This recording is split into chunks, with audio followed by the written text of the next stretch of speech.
지금 세계가 난리 났습니다. 백악관 기자회견장에서 트럼프 대통령이 한마디를 던졌어요. 우리는 주한미군 철수를 심각하게 검토하고 있습니다. 순간 모든 언론사는 긴급 속보를 타전했고 전 세계 시청률은 79%까지 치솟았죠. 한반도를 둘러싼 국제 정세가 완전히 바뀌는 순간이었습니다. 그리고 그 중심에 저 사라 앤더슨이 있었어요.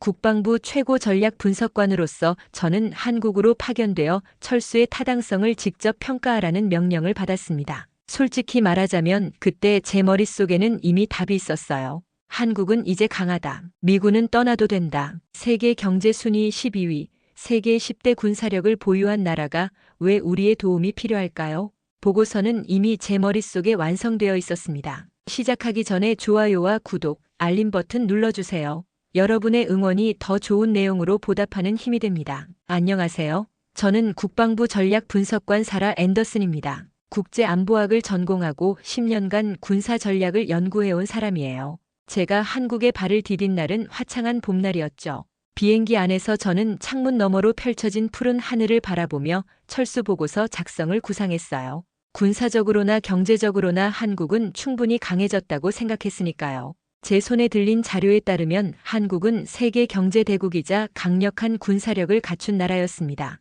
분명 세계적인 기준으로 봐도 독립적인 방위를 충분히 할 수 있는 국가였죠. 얼마나 강한지 눈으로 직접 확인하러 가는 길이었어요. 물론 머릿속으로는 답이 정해져 있었지만요.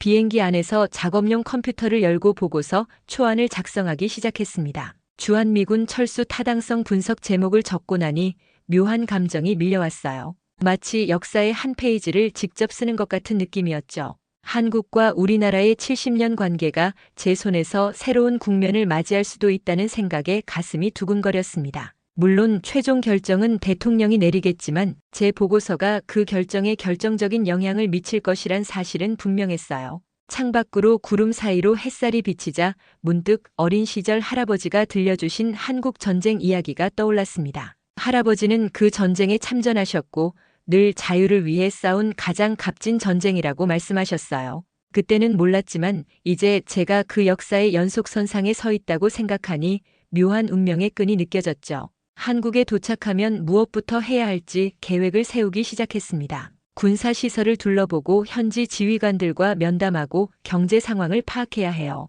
특히 한국군 총사령관인 윤호중 대장과의 만남이 중요했죠. 그는 세계적으로 인정받는 군사 전략가였고 그의 의견은 제 보고서에 큰 영향을 미칠 테니까요. 비행기가 서서히 하강하기 시작했습니다. 창밖으로 한국의 모습이 보이기 시작했어요. 푸른 산과 바다 그리고 번쩍이는 고층 건물들이 눈에 들어왔죠. 이곳에서 어떤 일이 벌어질까 하는 기대감과 긴장감이 동시에 밀려왔습니다. 저는 깊은 숨을 들이마시며 준비를 마쳤어요. 이제 곧 한국 땅을 밟게 될 테니까요. 인천공항에 내리자마자 저는 충격에 빠졌어요. 상상했던 것과는 전혀 다른 모습이었습니다. 입국장은 마치 미래에서 온 듯한 첨단 시스템으로 가득했죠. 자동 입국 심사대에서 몇 초 만에 모든 절차가 끝났어요. 우리나라에서는 1시간은 좋게 기다려야 할 일인데 말이죠. 이게 말로만 듣던 한국의 효율성인가 하는 생각이 절로 들었습니다. 공항에서 서울로 향하는 열차를 탔어요. 열차 안에서 주변 승객들을 관찰했습니다. 모두 손에 든 휴대전화로 빠르게 무언가를 하고 있었죠. 옆자리 아주머니는 휴대전화로 식료품을 주문하고 있었어요. 저녁에 도착한다고 말하더군요. 저녁 식사 배달이 이렇게 쉬운 나라라니 놀라웠습니다. 서울 시내에 들어서자 더 놀라운 광경이 펼쳐졌어요. 높은 빌딩들 사이로 사람들이 바쁘게 오가고 있었죠. 호텔에 도착해 짐을 풀고 창밖을 내다봤어요. 밤이 되자 도시는 화려한 불빛으로 가득 채워졌습니다. 마치 살아있는 생명체 같았죠. 이런 활기찬 도시를 오랜만에 봤어요. 호텔 직원에게 물었습니다. 가장 가까운 지하철역이 어디인지 궁금했어요. 그러자 웃으며 대답했습니다. 어디든 가고 싶은 곳을 말씀하라고요. 지하철이 없는 곳이 없다고 했습니다. 정말 그랬어요. 다음 날 아침 저는 지하철을 타고 강남 스타트업 센터로 향했습니다. 기차는 정확히 시간에 맞춰 도착했고 내부는 깨끗했죠. 우리나라 지하철과는 비교도 안 되는 수준이었어요. 강남 스타트업 센터에서는 미국인 창업자들과 인터뷰를 진행했습니다. 한 청년이 특히 기억에 남아요. 그는 한국이 창업 천국이라고 말했습니다. 미국보다 시장 반응이 6배 빠르다고요. 아이디어를 내면 바로 실행해 볼 수 있고 소비자들은 새로운 것을 받아들이는데 거부감이 없다고 했어요. 그의 말에 저는 고개를 끄덕였습니다. 확실히 거리에서 느껴지는 활기가 남달랐으니까요. 점심시간 근처 식당에서 식사를 하는데 옆 테이블에서 한국인들이 열띤 토론을 하고 있었어요. 호기심에 귀를 기울여 보니 신기술 개발에 관한 이야기였죠. 그들의 열정과 속도감 있는 대화에 저는 또 한 번 감탄했습니다. 이런 나라가 왜 우리의 도움이 필요할까 다시 한번 의문이 들었어요. 오후에는 드디어 윤호중 대장과의 만남이 있었습니다. 군사기지로 향하는 차 안에서 저는 그에 대한 자료를 다시 훑어봤어요. 윤호중 50대 중반 세계 군사전략대회에서 3년 연속 최우수상을 받은 인물이었죠. 그가 어떤 사람일지 궁금했습니다. 기지에 도착하자 윤호중 대장이 직접 마중 나와 있었어요. 첫인상은 강렬했습니다. 키는 그리 크지 않았지만 그의 눈빛에서 카리스마가 느껴졌죠. 한국에 온 것을 환영한다고 말했습니다. 그의 목소리는 차분했지만 단단했어요. 마치 바위처럼 견고한 느낌이었습니다. 윤호중 대장의 안내로 기지 내부를 둘러봤어요. 첨단 장비들이 가득했고 군인들은 질서정연하게 각자의 임무를 수행하고 있었죠. 윤호중 대장이 설명했습니다. 우리는 언제나 준비되어 있다고요. 70년 넘게 경계를 늦추지 않았다고 했습니다. 그의 말에서 자신감과 책임감이 느껴졌어요. 그날 저녁 호텔로 돌아와 노트북을 펼쳤습니다. 오늘 본 것들을 정리해야 했죠. 하지만 머릿속이 복잡했어요. 한국은 제가 상상했던 것보다 훨씬 발전해 있었고 사람들은 자신감에 차 있었습니다. 이런 나라가 정말 미군의 보호가 필요할까? 처음으로 제 확신이 흔들리기 시작했어요. 다음 날 아침 저는 한국군과 미군의 연합훈련 시뮬레이션을 참관하기 위해 훈련장으로 향했어요. 이번 시뮬레이션은 제가 직접 요청한 것이었습니다. 한국군의 실제 전투 능력을 확인하고 싶었거든요. 훈련장에 도착하자 윤호중 대장이 반갑게 맞이해 주었습니다. 그의 눈빛에서 자신감이 느껴졌어요. 훈련은 가상 전투 시뮬레이션으로 진행되었습니다. 미군 팀은 우리가 수십 년간 발전시켜온 표준 전략을 사용했어요. 그동안 세계 각국과의 전투에서 검증된 전략이었죠. 반면 한국군 팀은 그들만의 독특한 전략을 선보였습니다. 처음에는 그저 호기심으로 지켜봤어요. 하지만 시뮬레이션이 진행될수록 놀라움을 감출 수 없었습니다. 한국군은 우리의 모든 전략을 완벽하게 예측하고 무력화시켰어요. 마치 우리의 생각을 미리 읽은 것처럼 말이죠. 옆에서 지켜보던 미군 장교가 한숨을 쉬며 말했습니다. 우리는 여기서 초보자 같다고요. 그 말에 고개를 끄덕일 수밖에 없었어요. 시뮬레이션이 끝나고 윤호중 대장이 다가와 물었습니다. 어떻게 생각하느냐고요? 솔직히 충격적이라고 대답했어요. 식사 시간에 윤호중 대장은 자세한 설명을 해주었습니다. 한국은 수십 년간 북한과 대치하며 독자적인 전략을 발전시켜왔다고요. 그들만의 생존법을 개발했다는 것이었어요. 특히 사이버 방어와 드론 기술, 그리고 지형을 활용한 전략은 100% 독자 개발한 것이라고 했습니다. 그 말을 들으며 저는 깊은 인상을 받았어요. 오후에는 산악훈련이 예정되어 있었습니다. 한국의 지형은 70%가 산이라고 들었어요. 그래서 산악 전투 능력이 매우 중요하다고 하더군요. 훈련장으로 이동하는 동안 윤호중 대장은 한국군의 특별한 산악훈련 과정을 설명해 주었습니다. 모든 병사들이 최소 1년 이상 산악훈련을 받는다고 했어요. 훈련이 시작되자마자 그 차이를 확실히 느낄 수 있었습니다. 한국군 병사들은 마치 사냥처럼 가파른 산길을 오르내렸어요. 반면 미군 팀은 점점 뒤처지기 시작했습니다. 2시간이 지나자 미군 병사들은 대부분 지쳐 있었어요. 하지만 한국군 병사들은 여전히 활기차게 움직이고 있었죠. 저도 훈련에 참여해보기로 했습니다. 제가 직접 체험해봐야 정확한 평가가 가능하다고 생각했어요. 그러나 30분도 채 지나지 않아 숨이 가빠오기 시작했습니다. 이런 지형에서 전투를 한다는 것은 상상조차 할 수 없었어요. 윤호중 대장이 물통을 건네며 웃었습니다. 우리는 이런 환경에서 매일 훈련한다고요. 저녁이 되어 훈련이 끝났을 때 저는 완전히 탈진한 상태였어요. 하지만 마음속으로는 새로운 깨달음이 생겼습니다. 한국군은 단순히 장비만 좋은 군대가 아니었어요. 그들은 이 지형에 완벽하게 적응된 실전에 최적화된 군대였습니다. 미군이 가진 강점과는 전혀 다른 그들만의 독특한 강점을 가지고 있었죠. 숙소로 돌아와 샤워를 하며 오늘의 경험을 되새겨봤어요. 제가 처음에 가졌던 생각들이 하나둘씩 무너지고 있었습니다. 한국은 우리의 보호가 필요 없을 만큼 충분히 강했어요. 오히려 우리가 그들에게서 배울 점이 많다는 생각이 들었죠. 특히 지형을 활용한 전략과 사이버 방어 기술은 우리도 도입해 볼 만했습니다. 노트북을 펼쳐 오늘의 관찰 내용을 기록했어요. 처음 작성하려던 보고서의 방향이 조금씩 바뀌고 있었습니다. 미군 철수의 타당성을 분석하는 것에서 한국군과의 협력 방안을 모색하는 방향으로요. 이런 변화가 옳은 것인지 아직은 확신이 서지 않았지만 한 가지는 분명했어요. 한국은 제가 생각했던 것보다 훨씬 더 깊이 있게 살펴볼 가치가 있는 나라였습니다. 일주일째 한국에 머물며 다양한 시설을 방문하고 사람들을 만났습니다. 이제 미군 병사들의 목소리를 직접 들어볼 차례였어요. 주한미군 기지를 방문해 여러 계급의 병사들과 면담을 시작했습니다. 처음 만난 것은 갓 한국에 배치된 신참 병사들이었어요. 젊은 병사 하나가 조심스럽게 입을 열었습니다. 집에 가고 싶다고요. 다른 병사들도 비슷한 생각이었어요. 그들에게 한국은 낯설고 적응하기 어려운 곳이었습니다. 언어 장벽도 있었고 문화적 차이도 크게 느껴졌죠. 특히 가족과 떨어져 있는 것이 가장 힘들다고 했어요. 그들의 말을 들으며 고개를 끄덕였습니다. 충분히 이해할 수 있는 감정이었어요. 하지만 베테랑 장교들을 만났을 때는 전혀 다른 이야기를 들었습니다. 10년 넘게 한국에 주둔한 한 장교는 단호하게 말했어요. 철수는 절대 안 된다고요. 그에게 한국은 단순한 근무지가 아니라 기회의 땅이었습니다. 많은 장교들이 영어 강사로 부업을 하거나 한국 기업에 취직하거나 심지어 창업을 준비하고 있었어요. 한국은 그들에게 제2의 고향이 되어 있었습니다. 또 다른 장교는 자신의 경험을 들려주었어요. 그는 한국에서 아내를 만나 결혼했고 이제는 완벽한 한국어를 구사한다고 했습니다. 한국 문화와 음식을 사랑하게 되었다고요. 그에게 철수는 인생의 큰 부분을 잃는 것과 같았어요.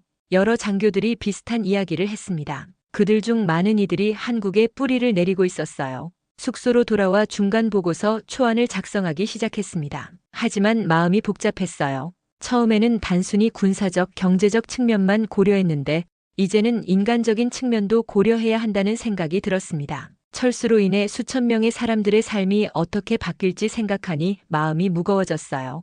보고서를 작성하다 문득 창밖을 바라봤습니다. 어느새 밤이 깊어 있었어요. 서울의 밤 풍경은 여전히 활기찼습니다. 늦은 시간임에도 거리를 걷는 사람들이 보였어요. 그리고 문득 깨달았습니다. 지난 일주일 동안 저는 한 번도 안전에 대한 불안을 느끼지 않았어요.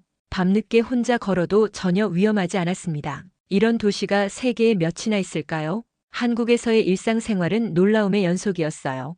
의료 시스템은 효율적이고 저렴했습니다. 지하철은 항상 정시에 깨끗한 상태로 운행됐어요. 인터넷은 지하철 안에서도 끊김없이 작동했고 음식은 맛있고 다양했습니다. 이 모든 것이 미군 장병들과 그 가족들의 생활의 질을 높였다는 사실을 부정할 수 없었어요. 보고서를 다시 펼쳤습니다. 지금까지 수집한 자료들을 정리하며 혼란스러움을 느꼈어요. 처음에는 확신에 찬 마음으로 철수를 권고하려 했지만 이제는 그 생각이 흔들리고 있었습니다. 이곳에서 많은 미국인들이 꿈을 찾고 있었어요. 그들에게 한국은 단순한 근무지가 아니라 새로운 가능성의 땅이었습니다. 전화기가 울렸어요. 국방부에서 온 연락이었습니다. 중간 보고서를 요청하는 전화였어요. 내일까지 제출해야 한다고 했습니다. 깊은 한숨을 내쉬며 노트북 앞에 앉았어요. 무엇을 써야 할지 머릿속이 복잡했습니다. 군사적으로는 철수가 가능하지만 인간적으로는 많은 문제가 있을 것이라고 결론 내렸어요.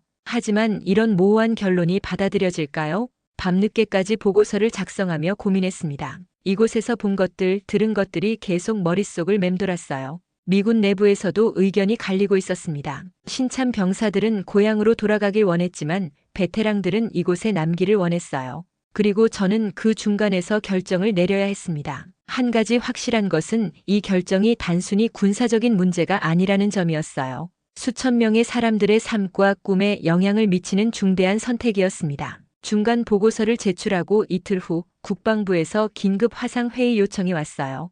메일을 확인하자마자 긴장감이 밀려왔습니다. 예정된 일정보다 훨씬 빨리 회의가 잡힌 것이었어요. 분명 제 보고서 때문일 텐데 좋은 신호는 아니라고 생각했습니다. 정확히 오후 3시 화상회의가 시작되었어요. 화면 속에는 국방부 최고위 인사들이 모여 있었습니다. 그들의 표정은 굳어 있었어요. 국방장관이 바로 본론으로 들어갔습니다. 제 보고서가 너무 중립적이라는 지적이었어요. 철수에 대한 명확한 입장이 없다는 것이었죠. 국방장관의 목소리는 단호했습니다. 우리는 당신에게 철수 논리만 가져오라고 했다며 이번이 마지막 기회라고 했어요. 한 달 안에 철수 타당성을 입증하는 최종 보고서를 제출하라는 최후 통첩이었습니다. 그의 말투에서 이미 결정된 사안임을 느낄 수 있었어요. 회의가 끝난 후 저는 한강공원으로 나갔습니다. 마음을 정리할 필요가 있었어요. 강변을 걷는 동안 복잡한 생각이 머릿속을 채웠습니다. 저는 진실을 보고해야 할 의무가 있었어요. 그러나 그 진실이 상부가 원하는 것과 다를 때 과연 제가 옳은 결정을 내릴 수 있을까요?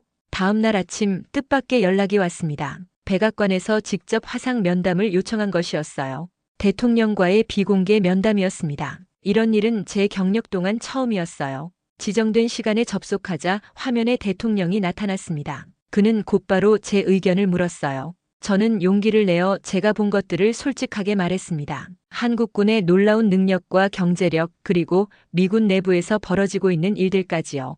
특히 주한미군 사이에서 일어나고 있는 코리안 드림 현상에 대해 자세히 설명했어요. 많은 미군 장병들이 한국에서 새로운 기회를 찾고 있다는 사실을 말했습니다. 대통령은 제 이야기를 경청했어요. 그의 표정에서는 아무것도 읽을 수 없었습니다. 하지만 마지막에 그가 한 질문이 인상적이었어요. 우리에게 한국은 어떤 의미인가, 단순한 동맹국인가 아니면 그 이상인가 하고 물었습니다. 그 질문에 저는 즉답을 할 수 없었어요. 깊이 생각해 볼 문제였습니다. 면담이 끝난 후 저는 다시 한국 땅으로 돌아왔어요. 미군 기지에 도착하자마자 놀라운 광경을 목격했습니다. 기지 내에 큰 현수막이 걸려 있었어요. 철수 반대 서명운동이라고 쓰여 있었죠. 수천 명의 주한미군이 자발적으로 서명에 참여하고 있었습니다. 이런 움직임은 전례가 없는 일이었어요. 이 소식은 빠르게 워싱턴으로 전해졌습니다. 언론에서도 주목하기 시작했어요. 한 유명 언론사는 주한미군, 우리는 여기에 남고 싶다라는 제목의 특집 기사를 내보냈습니다. 미국 내 여론도 미묘하게 변화하기 시작했어요. 철수를 지지하던 목소리가 조금씩 줄어들었습니다. 서명운동을 주도한 장교를 만났어요. 그는 12년 동안 한국에 주둔했던 베테랑이었습니다. 왜 이런 일을 시작했냐는 제 질문에 그는 간단히 대답했어요. 한국은 그들에게 단순한 근무지가 아니라 삶의 터전이 되었다고요. 많은 장병들이 가족을 이루고 사업을 시작하고 꿈을 키워나가고 있었습니다. 그들에게 철수는 모든 것을 잃는 것과 같았어요. 국방부에서 다시 연락이 왔습니다. 최종 보고서 제출 기한이 연장되었다는 내용이었어요. 상황이 복잡해지면서 더 많은 검토가 필요하다는 이유였습니다. 하지만 저는 이것이 단순한 기간 연장이 아니라는 것을 알았어요. 백악관과 국방부 내에서도 의견이 갈리기 시작한 것이었습니다. 그날 밤 윤호중 대장이 저를 저녁 식사에 초대했어요. 그동안 많은 시간을 함께 보내며 우리는 가까워졌습니다. 식사 자리에서 그는 한미동맹의 역사에 대해 이야기했어요. 70년의 세월 동안 두 나라가 어떻게 함께 성장해왔는지, 그리고 앞으로 어떤 미래를 함께 만들어갈 수 있을지에 대한 이야기였습니다. 그의 말에는 단순한 군사 동맹을 넘어선 깊은 의미가 담겨 있었어요. 그날 저녁 식사 후 윤호중 대장은 저를 한강변 조용한 카페로 안내했어요. 서울의 야경이 한눈에 내려다 보이는 곳이었습니다. 커피를 마시며 우리는 깊은 대화를 나눴어요. 밤이 깊어갈수록 대화는 더욱 진솔해졌습니다. 윤호중 대장이 조용히 물었어요. 사라, 당신은 이제 우리를 보호자로 보지 않겠지요? 그 질문에 저는 잠시 말을 잇지 못했습니다. 제 마음속 변화를 그가 정확히 짚어낸 것 같았어요. 한참을 생각한 끝에 솔직히 대답했습니다. 처음 한국에 왔을 때는 미국이 한국을 지켜주고 있다고 생각했지만 지금은 그런 생각이 완전히 바뀌었다고요. 윤호중 대장은 미소를 지으며 고개를 끄덕였어요. 그는 자신의 이야기를 들려주었습니다. 어린 시절 미군 부대 근처에서 자랐던 이야기, 미국을 동경하며 자랐던 시절, 그리고 미군과 함께 훈련하며 느꼈던 열등감까지요. 하지만 지금의 한국은 달라졌다고 했습니다. 이제는 당당히 세계 무대에 서서 자신들의 목소리를 낼 수 있게 되었다고요. 그의 말을 들으며 저는 지난 몇 주간 제가 보고 느낀 것들을 다시 떠올렸어요. 한국의 시스템과 기술, 그리고 문화는 분명 선진적이었습니다. 어떤 부분에서는 미국보다 앞서 있다는 느낌까지 들었어요. 문득 한 가지 깨달음이 찾아왔습니다. 이 나라는 단순한 동맹이 아니야. 우리 미래의 거울이야. 윤호중 대장의 눈빛이 반짝였어요. 그가 기다렸던 말이라는 듯이 환하게 웃었습니다. 그는 차분히 말했어요. 한국과 미국의 관계는 이제 새로운 단계로 접어들어야 한다고요. 보호자와 피보호자가 아닌 진정한 동반자로서 함께 나아가야 한다고 했습니다. 다음 날 아침 호텔 로비에서 뜻밖의 인물을 만났어요. 국방부 차관이었습니다. 그는 비밀리에 한국을 방문한 것이었어요. 차관은 저를 조용한 회의실로 안내했습니다. 그곳에서 놀라운 소식을 전해주었어요. 철수 논의가 일시 중단되었다는 것이었습니다. 더 놀라운 것은 그 다음이었어요. 차관은 저에게 새로운 제안을 했습니다. 한미연합사부 사령관 자리였어요. 준장 진급과 함께 말이죠. 저는 믿을 수 없었습니다. 국방부 분석관에서 갑자기 연합사부 사령관이라니 전례 없는 일이었어요. 차관은 이유를 설명했습니다. 미국과 한국의 관계를 새롭게 정립할 필요가 있다고요. 그동안의 일방적인 관계에서 벗어나 더 균형 잡힌 동반자 관계로 발전시켜야 한다고 했습니다. 그리고 그 중심에 제가 있어야 한다는 것이었어요. 한국을 깊이 이해하게 된 저였기에 가능한 역할이라고 했습니다. 저는 생각할 시간을 달라고 했어요. 이것은 단순한 직책 변경이 아니라 제 인생의 방향을 바꾸는 결정이었으니까요. 호텔로 돌아와 창밖을 바라보며 깊은 생각에 잠겼습니다. 석 달 전까지만 해도 저는 주한미군 철수를 확신하는 사람이었어요. 그런데 지금은 한국에 남아 두 나라의 새로운 관계를 만들어가는 역할을 제안받고 있었습니다. 그날 저녁 저는 한국의 야시장을 방문했어요. 활기찬 시장 분위기와 맛있는 음식들, 그리고 친절한 사람들 사이에서 저는 문득 깨달았습니다. 이곳에서 저는 단순히 한국이라는 나라를 분석하고 있었던 것이 아니라 새로운 가능성을 발견하고 있었어요. 한국에서 미국의 미래를 보고 있었던 것입니다. 미국이 앞으로 나아가야 할 방향, 우리가 배워야 할 것들이 이곳에 있었어요. 효율적인 대중교통 시스템, 세계 최고 수준의 인터넷 인프라, 안전한 사회, 그리고 빠른 의사결정 구조까지. 이 모든 것이 미국이 지향해야 할 모습이었습니다. 호텔로 돌아와 차관에게 전화를 걸었어요. 제안을 수락하겠다고 말했습니다. 이제 저는 단순한 분석관이 아니라 두 나라의 새로운 관계를 만들어가는 주체가 되기로 했어요. 그 선택이 옳은지는 아직 확신할 수 없었지만 한 가지는 분명했습니다. 제가 한국에서 발견한 것은 단순한 데이터나 통계가 아니라 미래를 향한 새로운 시각이었어요. 전화를 끊고 노트북을 펼쳤습니다. 최종 보고서를 수정해야 했어요. 이제 그 보고서는 철수 타당성 분석이 아니라 한미 동맹의 새로운 방향성을 제시하는 내용이 될 것입니다. 밤늦게까지 글을 써내려가며 저는 제 인생에서 가장 의미 있는 문서를 완성해 나갔어요. 그것은 단순한 군사 전략이 아니라 두 나라의 미래를 위한 청사진이었습니다. 화창한 봄날 한미연합사령부에서 특별한 행사가 열렸어요. 제가 연합사부 사령관으로 취임하는 날이었습니다. 준장 계급장을 달고 단상에 오르니 믿기지 않는 기분이었어요. 불과 몇 개월 전 미군 철수를 검토하기 위해 왔던 제가 이제는 한미연합군의 중요한 직책을 맡게 되다니요. 취임사에서 저는 새로운 비전을 이야기했습니다. 보호와 피보호의 관계가 아닌 서로 배우고 성장하는 진정한 동반자 관계를 만들어 가겠다고요.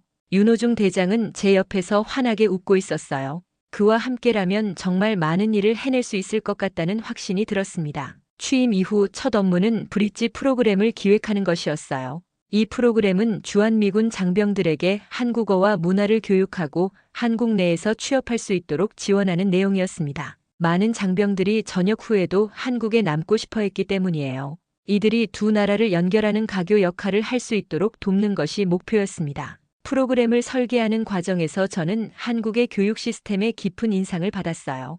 특히 온라인 교육 플랫폼은 세계 최고 수준이었습니다. 우리는 이 시스템을 브릿지 프로그램에 도입했어요. 장병들은 근무 시간 외에도 언제든지 한국어를 배울 수 있게 되었죠. 프로그램이 시작되자 예상보다 훨씬 많은 장병들이 참여했습니다. 첫 달에만 3,000명이 넘는 인원이 등록했어요. 그들의 열정은 놀라웠습니다. 한국어 수업은 항상 10,000원이었고 문화체험 프로그램은 대기자 명단이 길게 이어졌죠. 장병들은 단순히 언어를 배우는 것을 넘어 한국 사회의 진정으로 융화되고 싶어 했어요. 6개월이 지난 후 프로그램의 첫 성공 사례가 나왔습니다. 전역한 한 부사관이 한국 방위산업체에 취직한 것이었어요. 그는 브릿지 프로그램을 통해 한국어를 배우고 필요한 기술을 익혔습니다. 이 소식은 다른 장병들에게 큰 자극이 되었죠. 더 많은 사람들이 프로그램에 참여하기 시작했습니다. 프로그램의 성공 소식은 미 국방부에도 전해졌어요. 다른 해외 기지에서도 이와 유사한 프로그램을 도입하고 싶다는 요청이 왔습니다. 우리의 작은 시도가 이제 전 세계로 확산되기 시작한 것이었죠. 이 과정에서 한국의 교육 방식과 시스템이 큰 주목을 받았어요. 한국은 이제 단순한 동맹국이 아니라 글로벌 군사 문화 혁신의 중심에 서게 되었습니다. 윤호중 대장과 저는 매주 전략 회의를 했어요. 회의에서는 군사 작전만이 아니라 문화 교류와 기술 협력에 대한 이야기도 많이 했습니다. 특히 한국의 드론 기술과 사이버 방어 시스템은 미군에게도 큰 도움이 되었어요. 우리는 서로의 강점을 배우고 약점을 보완하는 진정한 동반자가 되어가고 있었습니다. 어느 날 윤호중 대장이 특별한 제안을 했어요. 한국 병사들도 미국에 파견하여 훈련받게 하자는 것이었습니다. 지금까지는 항상 한국 병사들이 미국식 훈련을 받아왔지만 이제는 그 반대도 가능하다고 생각했어요. 특히 한국군의 산악 전투 기술과 도시 전투 전략은 미군에게도 큰 도움이 될 것이라고 했습니다. 이 제안은 곧 현실이 되었어요. 2개월 후 첫 번째 한국군 교관단이 미국 육군 훈련소에 파견되었습니다. 그들은 미군 장병들에게 한국식 전투 기술을 가르치기 시작했어요. 처음에는 의아해하던 미군 장병들도 곧 한국식 훈련의 효율성과 실용성에 감탄하기 시작했습니다. 한미 양국의 군사 협력은 이제 완전히 새로운 차원으로 발전하고 있었어요. 1년이 지난 후 브릿지 프로그램은 대대적인 확장을 이루었습니다. 이제는 단순히 주한미군뿐만 아니라 한국에 관심 있는 모든 미군 장병이 참여할 수 있게 되었어요. 온라인 교육 시스템을 통해 전 세계 어디서든 한국어와 한국 문화를 배울 수 있게 된 것이죠. 그리고 그 중심에는 제가 있었습니다. 한때 철수를 검토하기 위해 왔던 분석관에서 이제는 두 나라를 잇는 다리를 만드는 사람이 되어 있었어요. 10년이 흘렀습니다. 오늘은 제가 미 육군에서 정식으로 은퇴하는 날이에요. 마지막 직책이었던 한미연합사 사령관에서 물러나는 순간입니다. 이제 제 나이 60세, 군 생활의 마지막을 한국에서 마무리하게 되었어요. 은퇴식은 서울 용산 기지에서 열렸습니다. 많은 한국 장성들과 미국 동료들이 참석했어요. 마지막 인사를 하며 지난 10년을 되돌아봤습니다. 제가 처음 한국에 왔을 때는 철수 타당성을 검토하기 위해서였어요. 그런데 이제 저는 한국에 영구적으로 정착하기로 결정했습니다. 서울 한강변에 작은 아파트를 구입했어요. 창문 밖으로 보이는 한강의 전경이 너무 아름다웠거든요. 은퇴식 다음 날 저는 한강공원 벤치에 앉아 강을 바라보며 말했습니다. 여기가 내 두 번째 고향이야. 은퇴 후에도 저는 바쁜 나날을 보냈어요. 한국 방위산업체의 국제협력자문위원으로 활동하게 되었습니다. 제 경험과 네트워크가 한국 기업들의 세계 진출에 도움이 될 수 있었어요. 또한 브릿지 프로그램은 이제 전 세계적인 성공 사례가 되었습니다. 다른 나라들도 이와 유사한 프로그램을 도입하기 시작했어요. 그 과정에서 저는 자주 강연자로 초청되었습니다. 어느 날 저녁 한강 산책로를 걷다가 한 노인을 만났어요. 그는 매일 같은 시간에 같은 벤치에 앉아 강을 바라보고 있었습니다. 호기심에 저는 그에게 다가가 대화를 시작했어요. 그는 한국 전쟁 참전 용사였습니다. 놀랍게도 제 할아버지와 같은 부대에서 복무했던 분이었어요. 그 우연한 만남은 마치 운명처럼 느껴졌습니다. 노인과 저는 자주 만나 이야기를 나누게 되었어요. 어느 날 그가 물었습니다. 미국인은 왜 한국에서 꿈꾸나요? 저는 잠시 생각한 후 대답했습니다. 여기엔 미국에 없는 미래가 있어요. 그것이 제가 찾은 답이었습니다. 한국은 미국이 나아가야 할 방향, 발전해야 할 모습을 보여주는 거울이었어요. 제 이야기는 점점 널리 알려졌습니다. 미국 여성 장성이 한국에서 새 인생을 시작했다는 소식은 많은 사람들에게 영감을 주었어요. 특히 코리안 드림이라는 표현이 미국 내에서 새롭게 주목받기 시작했습니다. 과거에는 아메리칸 드림을 찾아 미국으로 가는 것이 일반적이었지만 이제는 반대 방향의 흐름도 생겨난 것이었어요. 브릿지 프로그램 10주년 기념 행사에서 저는 특별 연설을 했습니다. 그 자리에는 제가 처음 만났던 그 젊은 병사들이 이제는 성공한 사업가, 교수, 외교관으로 참석했어요. 그들은 한국과 미국 사이의 진정한 가교가 되어 있었습니다. 그들을 보며 저는 깊은 보람을 느꼈어요. 제가 시작한 작은 변화가 이렇게 큰 물결이 되어 돌아올 줄은 몰랐으니까요. 어느 언론사와의 인터뷰에서 기자가 물었습니다. 가장 자랑스러운 순간은 언제였나요? 저는 망설임 없이 대답했어요. 한국에 오기로 결정한 그 순간입니다. 그것은 단순한 직업적 결정이 아니라 제 인생의 방향을 완전히 바꾼 선택이었습니다. 그 결정 덕분에 저는 새로운 문화, 새로운 사람들, 그리고 새로운 가능성을 발견할 수 있었어요. 이제 저는 한국 시민권을 신청할 계획입니다. 물론 미국 국적도 유지하겠지만 법적으로도 이곳이 제 고향임을 인정받고 싶어요. 윤호중 대장은 이미 은퇴했지만 우리는 여전히 가까운 친구로 지내고 있습니다. 그는 종종 저를 자신의 고향인 강원도로 초대해주곤 하죠. 그곳의 산들과 맑은 공기는 제게 또 다른 한국의 모습을 보여주었습니다. 가끔 제가 처음 한국에 왔을 때를 생각하며 웃음이 납니다. 그때는 얼마나 편협한 시각을 가지고 있었는지요. 단순히 숫자와 통계만으로 한 나라를 판단하려 했으니까요. 하지만 실제로 이곳에서 살아보니 그 숫자들 너머에 있는 사람들의 이야기, 문화의 깊이, 그리고 사회의 역동성을 느낄 수 있었습니다. 이제 저는 회고록을 쓰고 있어요. 제목은 코리안 드림입니다. 제가 어떻게 한국에서 새로운 인생을 발견하게 되었는지, 그리고 그 과정에서 배운 교훈들을 담고 있죠. 이 책이 두 나라의 관계를 더욱 깊게 하는데 조금이나마 도움이 되길 바랍니다. 제 이야기가 다른 이들에게도 영감이 될 수 있다면 더할 나위 없이 기쁠 것 같아요. 한강 벤치에 앉아 석양을 바라보며 저는 생각합니다. 인생은 참 예측할 수 없는 여정이라고요. 제가 철수를 검토하기 위해 온 그날, 이렇게 한국이 제 영원한 고향이 될 줄은 꿈에도 몰랐으니까요.